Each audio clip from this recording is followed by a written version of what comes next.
Assalamualaikum warahmatullahi wabarakatuh. Selamat pagi. So kita jumpa lagi pada hari ini. Okey, hari ini dah hari Isnin. 27 hari bulan September 2021.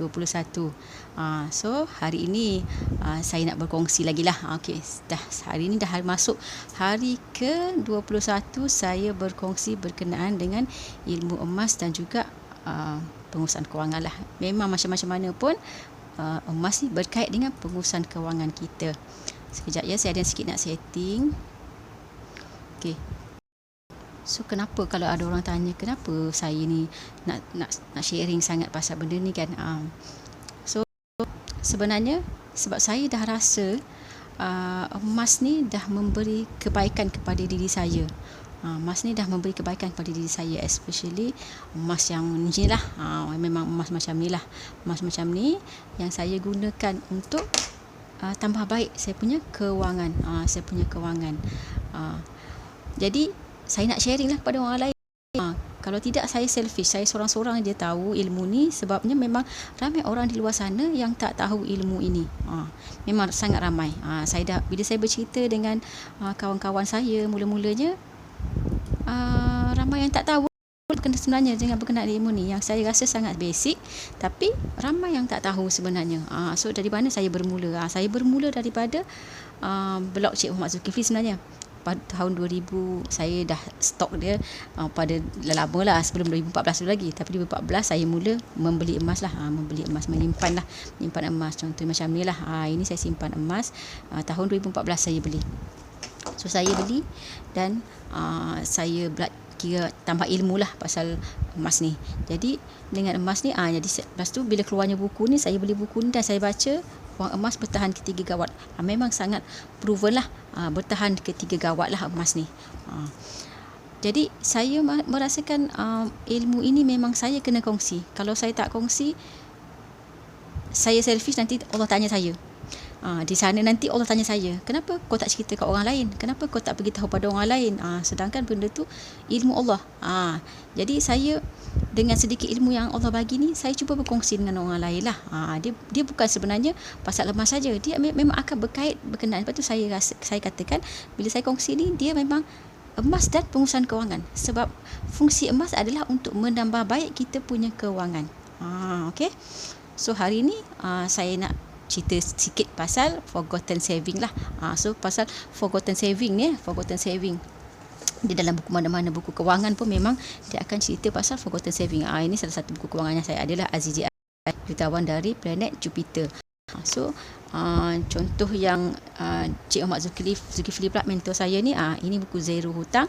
So ada banyak lagi lah buku-buku lain. Contoh kata buku Rich Dad daripada Robert Kiyosaki, dan juga Cash Flow Quadrant daripada Robert Kiyosaki. Itu pun antara contoh-contoh lah buku yang saya baca.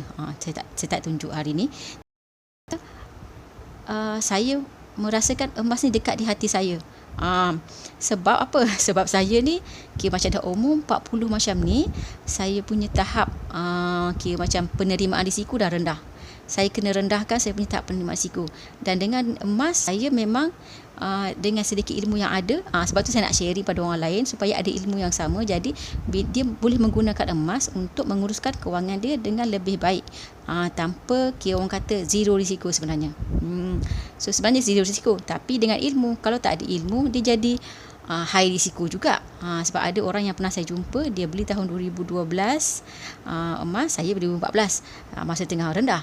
Dia beli tahun 2012 masa orang riau-riau pasal harga emas naik. So dia beli, lepas tu 2014 turun, dia dah emas ni rugi. Dia beli banyak lah, emas ni rugi. Lepas tu orang ni cerita dekat saya lah, emas ni rugi. Lepas tu dia dah decide, dia dah tak apalah, dia kata dia dah bincang dengan suami dia, jual aja. Sebabnya memang tak untung, dia kata. Tapi bila saya baca blog Cik Zul ni, macam contoh blog Cik Zul, ini buku dia daripada cerita-cerita daripada blog pun ada dalam ni. Bila saya baca, jadi bila saya tengok contoh tu 2014 saya beli, tapi saya pun tak tengok pun benda tu. Saya simpan aja. Saya simpan untuk kira macam long term lah. Sebab tu yang kat sini tulis bertahan ke 3 gawat. Maknanya kita nak simpan bila gawat nanti baru kita guna benda tu. Okey. Jadi saya simpan sajalah. Saya tak mengharapkan sebarang pelaburan apa tu pun keuntungan daripada situ.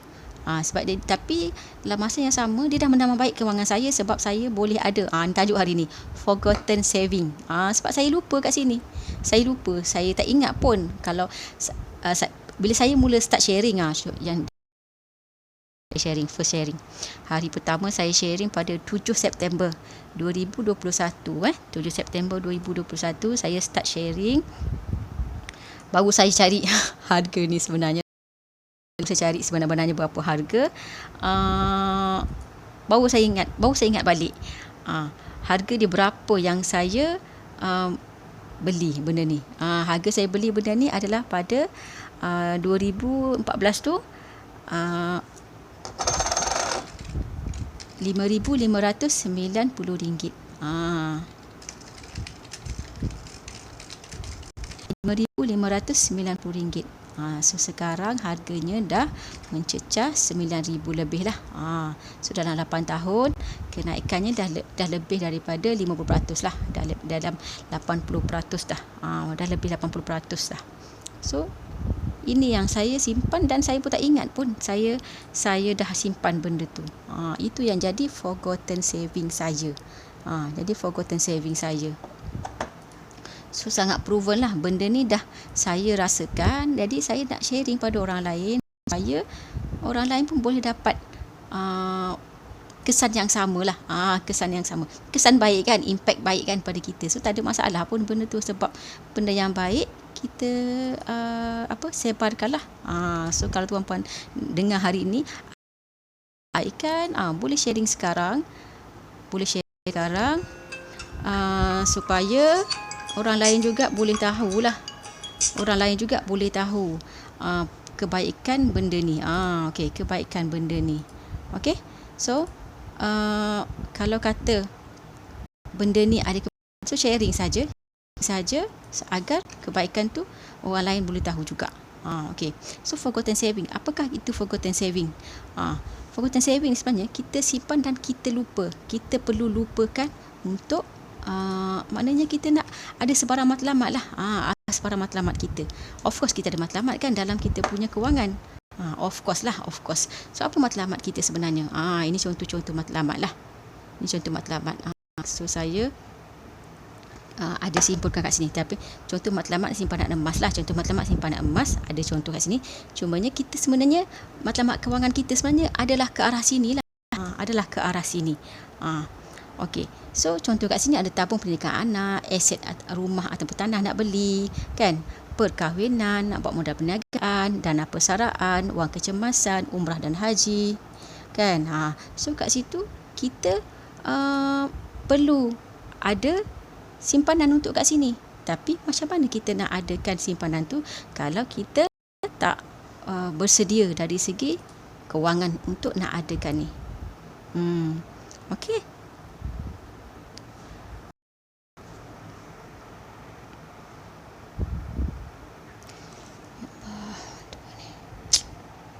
Sini dah.